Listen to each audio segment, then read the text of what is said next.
திருப்பரப்பு குளிக்க நீண்ட நாள் தடைக்கு பிறகு ஜூலை 25 மீண்டும் குளிக்க அனுமதி வழங்கப்பட்டது. இன்று சனிக்கிழமை என்பதால் ஏராளமான சுற்றுலா பயணிகள் காலை முதலே வந்த வண்ணம் உள்ளனர். வானம் மேகமூட்டத்துடன் இதமான சூழலும் நிலவி வருவதால் சுற்றுலா பயணிகள் நீண்ட நேரம் உற்சாக குளியல் போட்டு மகிழ்ந்தும் வருகின்றனர். கன்னியாகுமரி மாவட்டம் களியக்கவிளை நாகர்கோவில் தேசிய நெடுஞ்சாலையில் படந்தாலமோடு பகுதியில் சாலையோரம் நின்ற மாமரத்தின் ராட்சத கிளை திடீரென முறிந்து சாலையில் சென்று கொண்டிருந்த கார் மீது விழுந்தது. காரின் முன்பகுதி முற்றிலும் சேதமடைந்த நிலையில் காரில் இருந்த மூவர் அதிர்ஷ்டவசமாக உயிர் தப்பினர். தொடர்ந்து பொதுமக்கள் முறிந்து விழுந்த மாமரத்தின் கிளைகளை வெட்டி அப்புறப்படுத்தி போக்குவரத்தை சீர் செய்தனர். கன்னியாகுமரி மாவட்டம் நாகர்கோவிலில் தமிழ்நாட்டிற்கு நிதி ஒதுக்கீடு செய்யாத ஒன்றிய பாஜக அரசை கண்டித்து இன்று மாவட்ட செயலாளரும் நாகர்கோவில் மாநகராட்சி மேயருமான திரு ரே மகேஷ் தலைமையில் ஆர்ப்பாட்டம் நடைபெற்றது. இந்த ஆர்ப்பாட்டத்தில் சிறப்பு விருந்தினராக கழகத்தின் தேர்தல் பணிக்குழு செயலாளர் கம்பம் செல்வேந்திரன் கலந்து கொண்டு சிறப்புரையாற்றினார். தருமபுரியில் பிரபல பிரியாணி கடைக்குள் புகுந்த 4 பேர் கும்பல் அங்கு பணிபுரிந்த முகமது ஆசிக்கை அரிவாளால் வெட்டி படுகொலை செய்தது. இது தொடர்பான அதிர்ச்சி வீடியோ வெளியாகியுள்ளது. மாவட்ட ஆட்சியர் அலுவலகம் அருகிலேயே இச்சம்பவம் நடந்துள்ளது. தமிழகத்தில் சமீப காலமாக அடுத்தடுத்து படுகொலைகள் நிகழ்வது சட்டம் ஒழுங்கை கேள்விக்குறியாக்கியுள்ளதாக சமூக ஆர்வலர்கள் கூறுகின்றனர். சென்னை ராயபுரத்தில் நள்ளிரவில் அதிமுக தேநீர் பந்தலை அரசு அகற்றிவிட்டதாக முன்னாள் அமைச்சர் ஜெயக்குமார் குற்றம் சாட்டியுள்ளார். ராயப்பேட்டையில் அமைக்கப்பட்ட தேநீர் பந்தல் சிறிய புல்டோசர் மூலம் அகற்றப்பட்ட வீடியோவை எக்ஸ் பக்கத்தில் அவர் வெளியிட்டுள்ளார். மேலும் அவர் இது ஒன்றை அகற்றிவிட்டதால் அவ்வளவுதான் என்று திமுக அரசு எண்ண வேண்டாம், இனி அடுத்தடுத்து திறக்கப்படும் என கூறியுள்ளார். பிரதமர் மோடி தலைமையில் டெல்லியில் நடைபெற்ற நிதி ஆயோக் கூட்டத்தில் கலந்து கொள்வதற்கு முன்பாக மேற்கு வங்க முதல்வர் மம்தா பானர்ஜி டெல்லி சென்றார். முதல்வர் கெஜ்ரிவாலின் இல்லத்திற்கு மரியாதை நிமித்தமாக நேரில் சென்று சந்தித்தார். அப்போது கெஜ்ரிவாலின் பெற்றோரின் பாதங்களை தொட்டு வணங்கி ஆசி பெற்றார். பின்னர் அவரது மனைவி சுனிதா கெஜ்ரிவாலை சந்தித்து பேசினார். பிரதமர் தலைமையில் நடக்கும் நிதி ஆயோக் கூட்டத்தில் இருந்து மேற்கு வங்க முதல்வர் மம்தா பானர்ஜி வெளிநடப்பு செய்த சம்பவம் பரபரப்பை ஏற்படுத்தியுள்ளது. கூட்டத்தில் பேசுவதற்கு தனக்கு 5 நிமிடம் கூட வாய்ப்பளிக்கவில்லை என்றும், மேற்கு வங்கத்திற்கு நிதி அளிக்குமாறு கேட்டபோது மைக் ஆஃப் செய்யப்பட்டதாகவும் குற்றம் சாட்டினார்.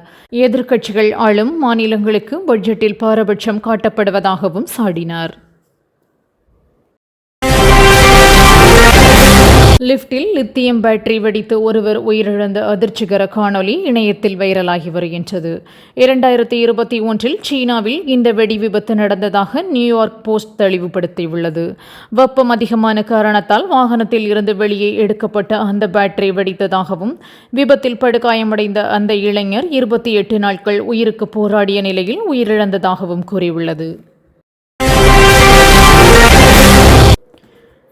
சாவர்கர் பெண் கல்விக்காக பாடுபட்டவர் என பேசியதற்கு கடும் விமர்சனம் எழுந்த நிலையில் இயக்குனர் சுதா கோங்காரா விளக்கமளித்துள்ளார். சிறு வயதில் ஆசிரியர் சொன்னதை வைத்து நான் அப்படி கூறிவிட்டேன். அதன் உண்மையை சோதித்திருக்க வேண்டும். அது என்னுடைய மிகப்பெரிய தவறுதான். பிழையை சுட்டிக்காட்டியவர்களுக்கு நன்றி என்று கூறியுள்ளார்.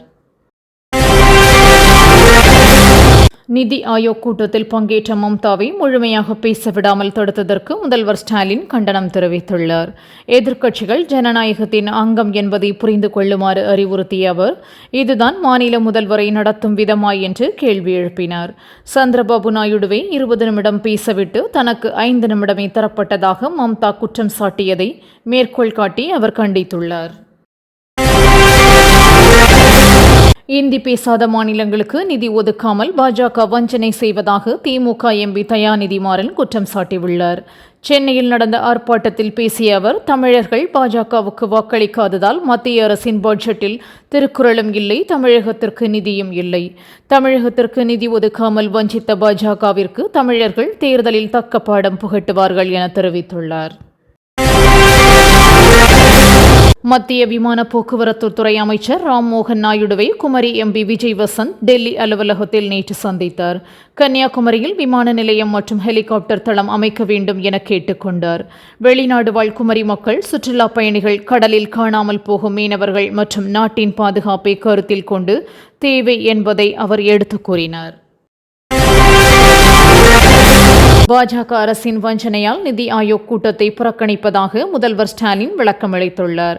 பட்ஜெட்டில் மத்திய அரசு காட்டிய மாற்றாந்தாய் மனப்பான்மையால் இன்று தான் மக்கள் மன்றத்தில் நிற்பதாக கூறிய அவர், பாஜக அரசு மட்டுமே அரசியல் நோக்கத்துடன் ஆட்சி நடத்துவதாக குற்றம் சாட்டியுள்ளார். தொடர்ந்து தவறு செய்தால் மேலும் தோல்விகளை சந்திப்பீர்கள் என மத்திய அரசுக்கு அவர் எச்சரிக்கை விடுத்துள்ளார். ஆம்ஸ்ட்ராங் கொலைக்கு காவலர் ஒருவர் உடந்தையாக இருந்ததாக தகவல் வெளியாகியுள்ளது. ஊர்காவல் படையில் பணிபுரிந்து வந்த பெரம்பூரைச் சேர்ந்த பிரதீப் நோட்டமிட்டு கொலை கும்பலை அப்பகுதிக்குள் வரச் செய்தது விசாரணையில் தெரிய வந்துள்ளது. இவர் சென்னை ஆயுதப்படை பிரிவு உதவி ஆய்வாளரின் மகன் ஆவார். காசாவில் இனப்படுகொலை நடத்தி வரும் இஸ்ரேல் பிரதமர் நெதன்யாகு ஒரு காட்டுமிராண்டி என்று பிரியங்கா காந்தி குற்றம் சாட்டியுள்ளார். இதுகுறித்து அவர் தனது எக்ஸ் பக்கத்தில், இஸ்ரேல் ராணுவம் நடத்தி வரும் இனப்படுகொலையை ஏற்றுக்கொள்ள முடியாது. வெறுப்பு மற்றும் வன்முறையில் நம்பிக்கையில்லாத உலக அரசுகளுக்கும் இஸ்ரேலிய குடிமக்களுக்கும் இதனை தடுத்து நிறுத்த வேண்டிய தார்மீக பொறுப்பு இருக்கிறது என்று குறிப்பிட்டுள்ளார். மக்களுடன் முதல்வர் திட்டத்தின் செயல்பாடுகள் தொடர்பாக 5 மாவட்ட ஆட்சியர்களுடன் முதல்வர் ஸ்டாலின் இன்று ஆலோசனை நடத்தினார். தலைமைச் செயலகத்தில் இருந்தவாறே காணொலி காட்சி மூலம் வேலூர், திருப்பூர், நாகை, மதுரை, தூத்துக்குடி ஆகிய மாவட்டங்களின் ஆட்சியாளர்களுடன் அவர் ஆலோசனை மேற்கொண்டார். அப்போது மக்களின் மனுக்கள் மீது விரைந்து நடவடிக்கை எடுக்குமாறு ஆட்சியர்களுக்கு முதல்வர் உத்தரவிட்டார். மக்களவைத் தேர்தல் தோல்விக்கு காரணமே அதிமுக ஒருங்கிணையாததுதான் என OPS குற்றம் சாட்டியுள்ளார். சிலர்தான் தனி கட்சி தொடங்க விருப்பம் தெரிவிப்பதாகவும், ஆனால் அதுபோன்ற எண்ணம் தனக்கு இல்லை என்றும் விளக்கமளித்துள்ளார். அத்துடன் அதிமுகவை பதவிக்காக ஒருங்கிணைக்க விரும்பவில்லை என்றும், தொண்டர்கள் என்ன பதவி கொடுத்தாலும் அதனை ஏற்க தயாராக உள்ளதாகவும் அவர் கூறியுள்ளார்.